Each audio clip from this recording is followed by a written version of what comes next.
summer program? Going to Atlanta in summer of 2025 with the Academy was an awakening experience. And I say that because, again, I'm born and raised in Cedar Rapids, This is all I know, And once I was in Atlanta, the first thing I noticed was that there was a line of Black police officers.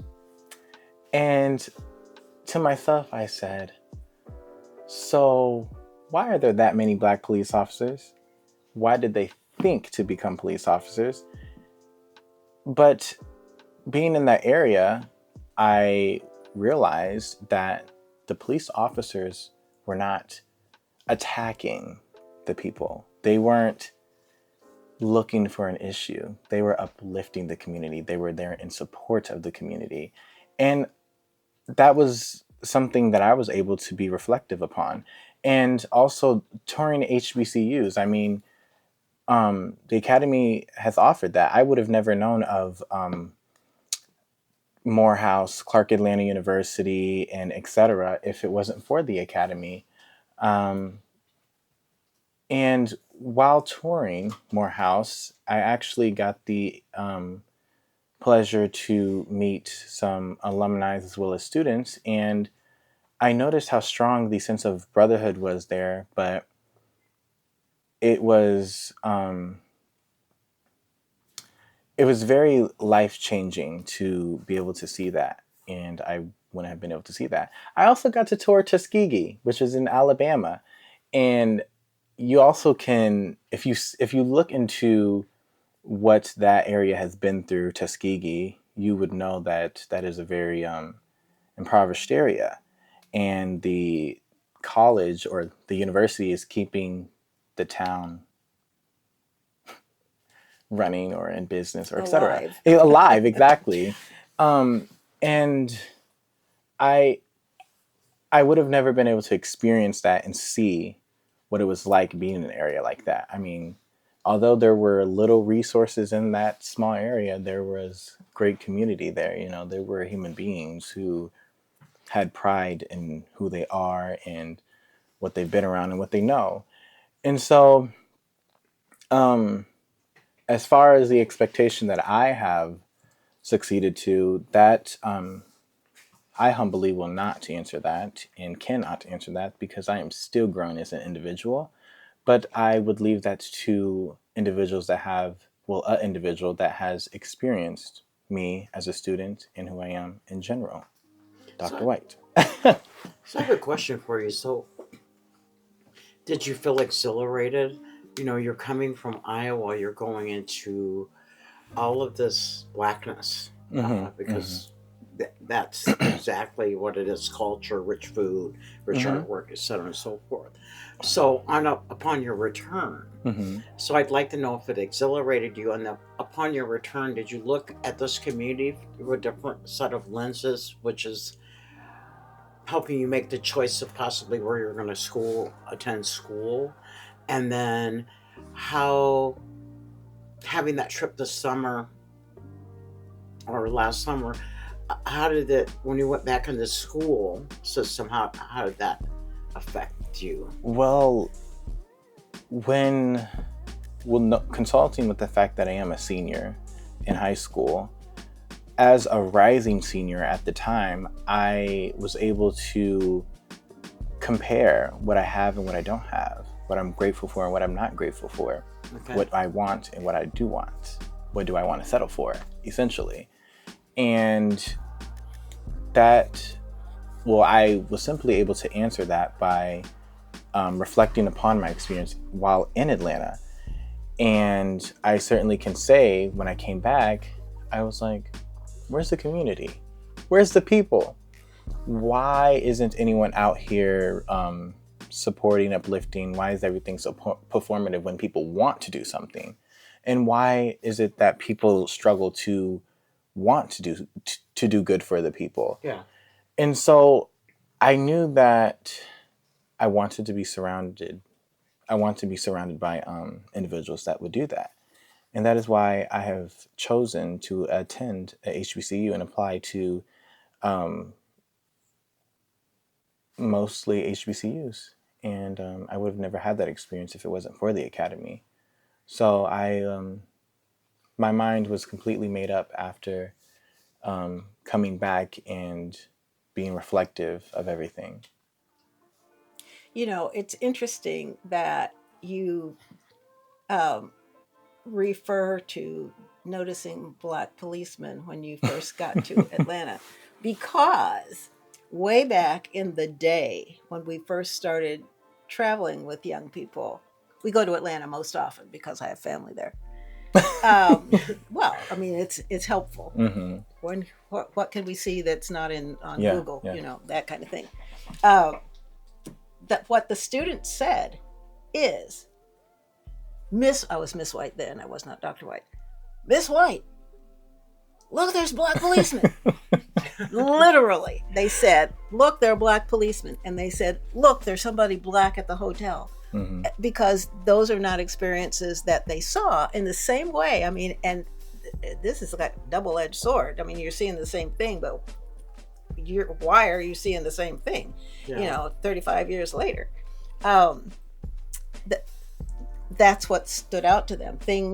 People that they saw in an environment like that Atlanta offers, as opposed to what they knew back in Cedar Rapids. And the idea of a black policeman, I mean, black policemen are still law enforcement, Mm-hmm. No two ways about that. But you have an affinity when you see a black person in uniform that you don't have when you see a white person in uniform. Mm-hmm. And that's just the way it is. And so it's very interesting to me that uh, it's like time out of time that I was telling Betty about a student that we had again back in the day who had seen Morehouse for the first time and went to Morehouse, and so the idea of having your world expand in a way that allows you again to take a step out on faith, and broaden your horizons. I think that's why we're in business. If you want to call the academy a business, to have young people realize that there is more to know. Another one of my mantras. I guess I said that already.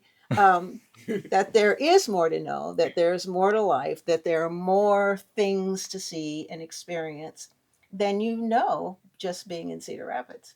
And if Cedar Rapids schools were as excellent as they were when I first got here, that would still be true. It would still be Cedar Rapids, Mm-hmm. 97% white, and so you don't get the experience that you get if you go to a city that's 97% black. I Mm-hmm. mean, that's just the way it is. So the idea of you in 19 or 20, of whatever it was, 2025, um, uh, experiencing Morehouse and knowing that that's what you wanted to do, that an HBCU was what you wanted for yourself, I is that's astounding to me. That really does kind of um, co-sign what we're in business for. Now, a lot of kids say, "Oh yeah, I want to do an HBCU," but that's all they do. They say, "I want to go to HBCU," and then they end up going to Iowa State. Mm-hmm. You know, and not that there's anything wrong with Iowa State, but you understand my point. Yeah. And so that we always try to go to HBCUs wherever we go. Washington D.C. HBCU, Howard. We went to Howard. Um, you know, uh, New Orleans. We went to Dillard, and Xavier. And so kids get the opportunity to see that people who look like them do learn and learn at high levels at educational institutions that are founded by people who look like them, Mm-hmm. which is, I think, that's a lesson in and of itself. So, to exceed to the expectations in order to get on the bus, well, you did, obviously, since you got on the bus, but there were students who did not. And so at the 3 week mark, when we have our parent student conferences, we have a pretty good idea of who's doing the work. And I should say at this stage of the conversation that rigor is one of the um, watchwords of the academy experience. So we're not playing. We want you to learn how to learn. And so therefore we have to expect you to do, hard things. And so students who come regularly, students who come on time, I'm not sure if you were one of those. Most Students, days. students who do their assignments well, do their assignments in a timely manner, ask questions if they have questions on whatever it is they're being asked to do, get along with the other students in the room. Uh, those are students who those are the expectations. That's what we expect students to do. Now, why would we expect students to come on time? Well, I'm sure that you could tell me that there are many students in your school that don't come to school regularly and don't come to school on time. And so the idea of doing that is a lesson. It's something that strengthens you. And if somebody's not making you come to school on time, then shame on them.